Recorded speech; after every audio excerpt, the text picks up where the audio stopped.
Maths 12 हमारा chapter है matrices. हम सीबीएसई के प्रीवियस ईयर क्वेश्चंस कर रहे हैं जो 2011 से 2023 तक आए हैं। हमारा टॉपिक 1 है इक्वालिटी ऑफ मैट्रिसेस।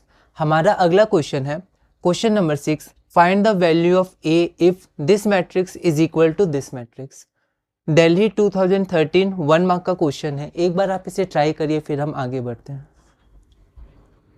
तो सबसे पहले हमने गिवन लिख दिया this matrix is equal to this matrix और फिर इक्वेटिंग द कॉरेस्पॉन्डिंग एलिमेंट्स। अब हमें एक बात का ध्यान देना है कि हमें ए की वैल्यू चाहिए, फाइंड द वैल्यू ऑफ ए। ठीक है, यहाँ पर हम लोग इक्वेट करेंगे तो यहाँ हम लोग 4 इक्वेशन बना सकते हैं। a minus B is equal to -1, 2a plus c is equal to 5, 2a minus B is equal to 0 and 3c plus d is equal to 13।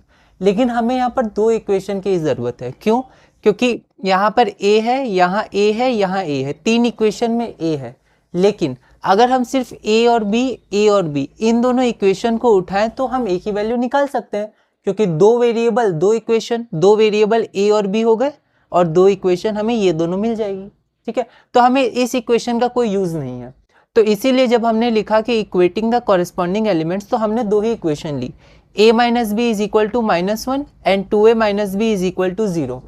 2 variable a और b और हमारे पास 2 इक्वेशन है। ठीक है, अब हमें a की वैल्यू निकालनी है। तो पहले ये मेथड हम लोग देखते हैं कि सबसे पहले हमने क्या किया कि हमने यहाँ से 2a बराबर b ये इक्वेशन निकाली और इसको इक्वेशन 1 मान लिया, मतलब b की वैल्यू 2a है। और फिर इस b की वैल्यू को हमने इस इक्वेशन में पुट कर दिया, a minus B is equal to -1। तो यहाँ b की जगह 2a लिख दिया और इसको सॉल्व किया तो हमारे पास a की वैल्यू 1 आ गई। ठीक है, अब हम चाहते तो क्या करते, पहले यहाँ से a is equal to b minus 1 निकालते, फिर यहाँ से a की वैल्यू को इसमें पुट करते, फिर b की वैल्यू आती, फिर b की वैल्यू को यहाँ रख के a की वैल्यू निकाल सकते थे। लेकिन वो मेथड थोड़ा लेंदी होता है ना।